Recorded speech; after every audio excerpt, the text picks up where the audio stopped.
Olá, pessoal! Estamos aqui no Entretanto para falar das coisas do Brasil e do mundo à luz do direito, para falar de ciência política à luz do direito. Dê o seu like, clique na sinetinha, inscreva-se no canal. A gente precisa de vocês. Hoje a gente vai falar do fracasso da Black Friday e talvez do eventual fracasso da economia brasileira. Vamos falar da guerra, não entre Hamas e Israel, não entre Ucrânia e Rússia, mas entre Venezuela e Guiana, estas duas superpotências da América do Sul. Tudo isso e muito mais no Entretanto.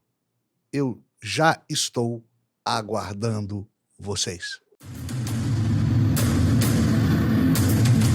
Eu não me ajoelho com politicamente correto, não, porra. O juiz não tem que entrar em pilha de mídia, que atuar fazendo justiça.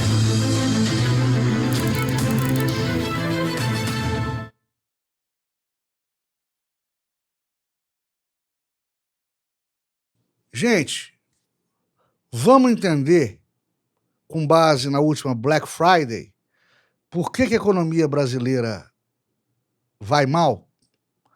Para isso eu estou indo muito além daquilo que a grande mídia divulga, ou daquilo que os tribunais estão passando a considerar crime, fake news, crime de opinião, que é um crime que não existe, mas existe, se é que vocês me entendem. Eu estou indo além da notícia oficial. E é essa a função do Entretanto: informar, sem deformar. Informar doa quem doer. É estranho porque que neste país a gente está se sentindo cada vez mais órfão de informação fidedigna. Nós estamos vivendo uma verdadeira guerra de desinformação. Você não vê notícia sobre o que deveria ver da maneira imparcial, correta e exata que deveria ver na maioria das grandes mídias nacionais. Você não vê o que deveria ver. Não vê o lado oculto da notícia, que não deveria ser oculto, mas vê um monte de meias-verdades, um monte de inverdades, que são diluídas ao longo do seu dia, para que você não se aperceba do engodo, do engano, da desinformação que está sendo tramada e que você está sofrendo. O público consumidor de informação brasileiro, que somos todos nós, está tendo cada vez mais que cavucar e filtrar. Cavucar em busca de informação fidedigna e neutra e filtrar aquela desinformação tendenciosa que chega todo dia, toda hora, a ele através de todas as mídias e, às vezes sem conta, às vezes, através de veículos de informação aparentemente, e só aparentemente, idôneos. Por que a economia não está funcionando no Brasil? A economia não está funcionando no Brasil porque aqui no país o dinheiro está parando de circular.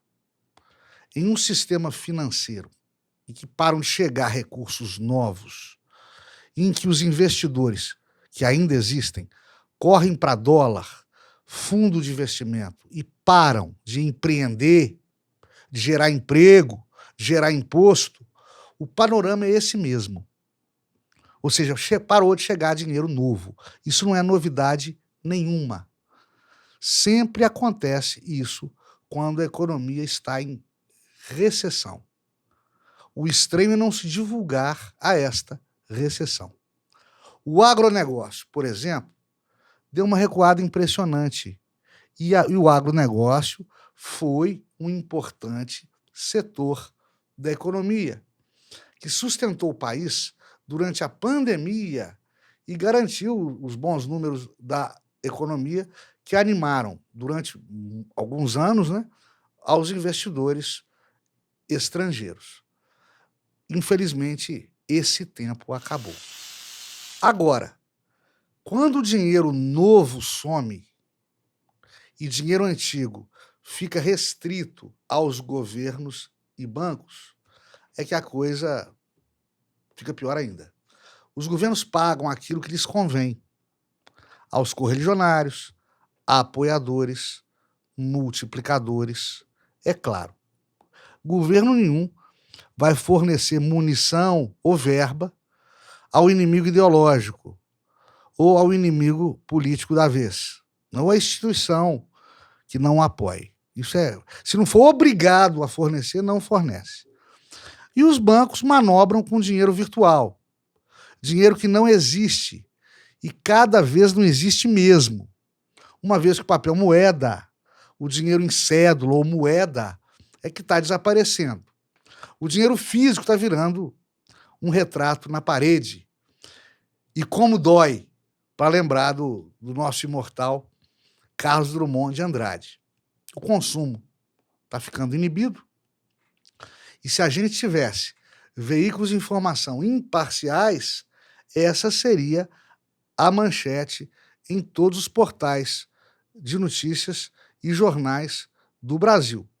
O crédito ao consumidor está minguando por causa do grande nível de endividamento brasileiro, que suplanta o dobro da média dos índices de endividamento em outros países da América Latina, índices individuais de endividamento. Ou seja, o brasileiro médio deve muito mais que o argentino médio, em que pese a Argentina ter a terceira pior inflação do planeta.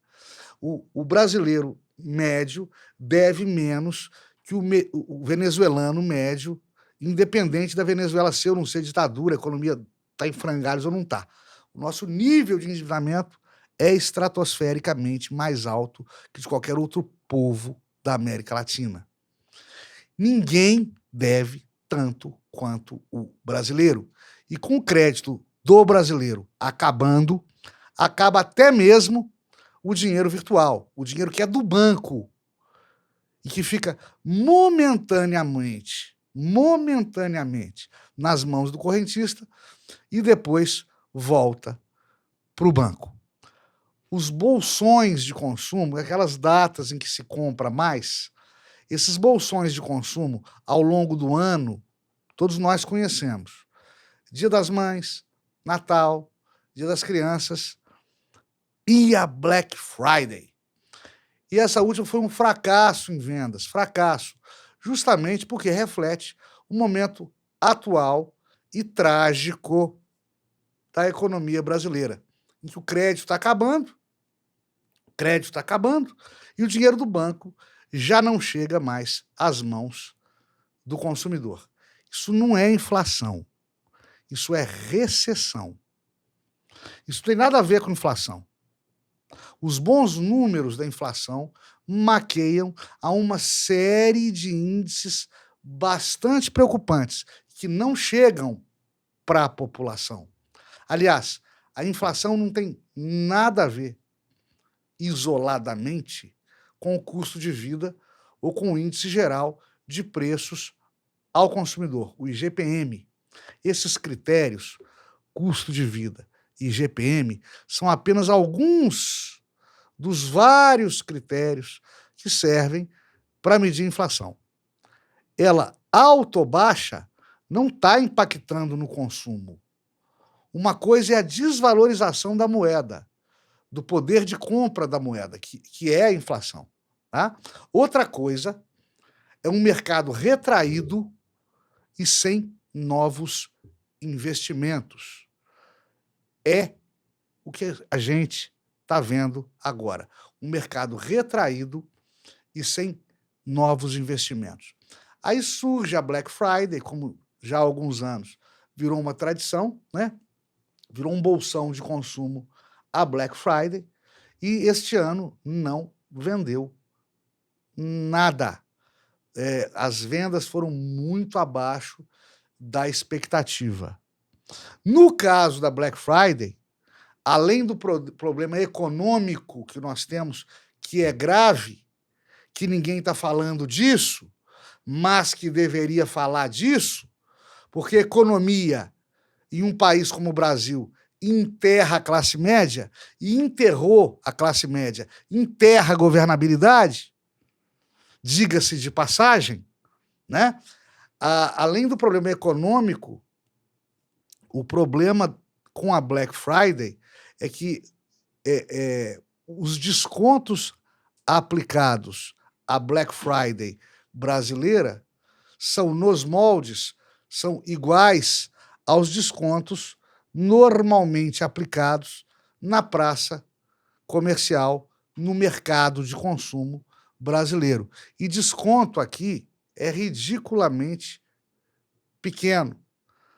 Se você for ao exterior, em inúmeros países do exterior, falou em desconto, falou em 40%, 50% de desconto, no mínimo. No mínimo. Isso aqui é desconto. É para gerar liquidez para o comerciante. Desconto é quase que isentar de impostos o produto para o consumidor. É uma televisão de R$2.000, R$2.000 verdadeiros, custar 1.900 na Black Friday. Não é isso que você vê. Sem contar o comerciante malandrinho. O televisor custa 2.000, sobe ele para 2.500, just because, sem aparentemente motivo algum, sobe para 2.500, o televisor de 2.000, para na Black Friday colocar 1.800, falar que é descontão. Então a questão não é só econômica, não. É da cultura de consumo brasileira, da cultura comercial brasileira. Que é a cultura do quê?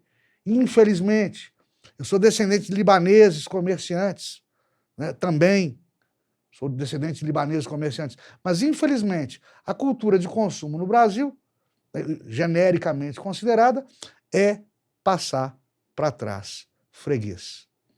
E você vê, infelizmente, essa cultura de consumo espelhada em comercial, em propaganda, o que é triste. Só que o consumidor acordou e descobriu que a Black Friday não tem nada de black. É muito mais para green, blue, de black não tem nada. Eu conheci a capital de Alagoas, Maceió, quando viajei a passeio, de aéreo e resort à beira-mar. Na beira do mar, não é só Maceió, não.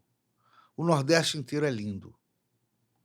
Quando eu voltei a Maceió para lançar um livro a trabalho, portanto, eu saí da beira do mar, saí da orla, aí eu conheci a verdadeira Maceió. Que, aliás, não é Maceió. Eu vi o retrato fiel da maioria das grandes cidades do Nordeste. Da maioria não, praticamente todas as grandes cidades do Nordeste. Mas o povo de lá é bom e puro. E eu fui muito bem acolhido quando lá estive, a passeio ou a trabalho.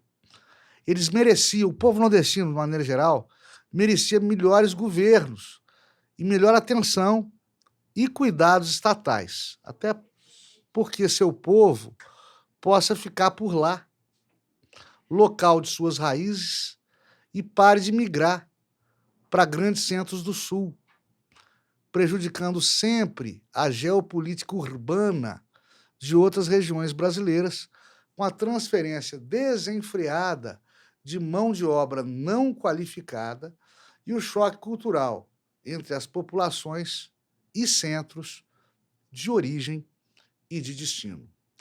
Custa muito crer que o nordestino brasileiro, terra do atual presidente da República, atual e ex-presidente da República e presidente da República há muito tempo, que esse Nordeste seja tão mal cuidado pelo Estado que agora se veja em Maceió a surreal situação de abalos sísmicos e riscos de afundamento de solo e desabamento, anarquizando a toda uma capital com quase 2 milhões de habitantes em sua região metropolitana.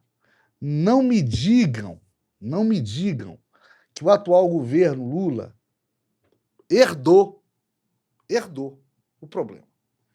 No século XX, e apesar do interstício ali de 4 anos de Bolsonaro no poder, no século XX, o PT governou o Brasil a plenos pulmões e com plenos poderes. O presidente Lula, pessoal, para que vocês tenham ideia, é o terceiro mais longevo da história do Brasil a dirigir a nação. E ele é o terceiro mais longevo, sem contar os 6 anos da Dilma guardando vaga. À frente do Lula, com mais tempo de governo do que ele, só Dom Pedro II e Getúlio Vargas. Governantes que resolviam o problema. Essequibo. Chupa Essequibo. Chupa essa manga. A Venezuela está querendo tomar Essequibo da Guiana. Essas duas potências mundiais. É histórico que regimes de exceção busquem aí inimigos externos para equacionar problemas internos, para acalmar população descontente.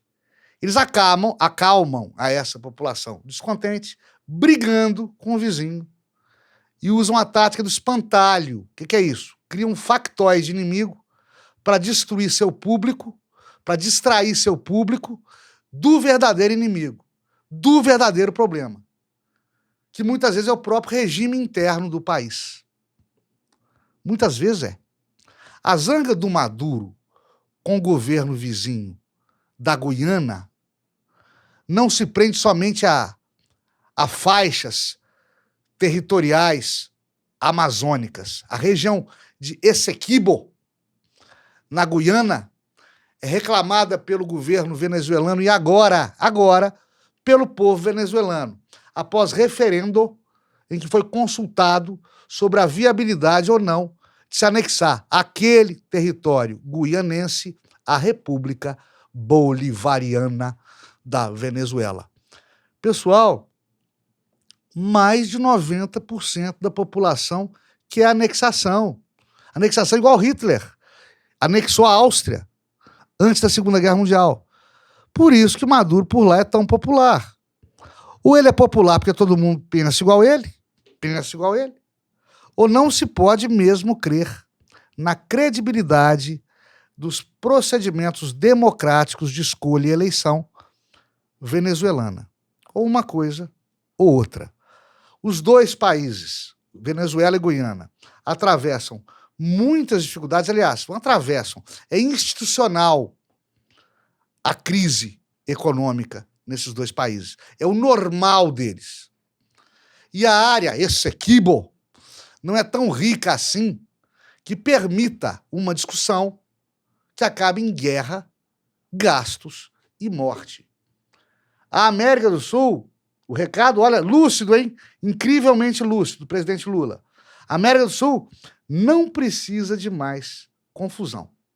Agora, a Venezuela guerrear pela anexação de um território é fato bastante curioso, bastante estranho, porque a Venezuela está quebrada. Metade da população venezuelana tem problema para comer, passa fome. E a democracia venezuelana, eu não vou dizer questionada. Questionado aqui é um termo muito sutil. A democracia venezuelana é atacada, dada a peculiaridade com a qual o partido do Maduro e antes dele o Chávez, esse partido permanece no poder à revelia de toda a oposição barulhenta e que vai presa por motivos políticos a cada campanha eleitoral. Portanto, país pobre guerreando para anexar mais território à pobreza é ridículo.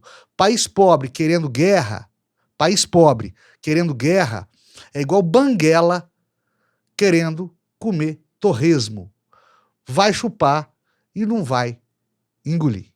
O político monarquista Luiz Felipe de Orleans e Bragança muito bem definiu a Venezuela.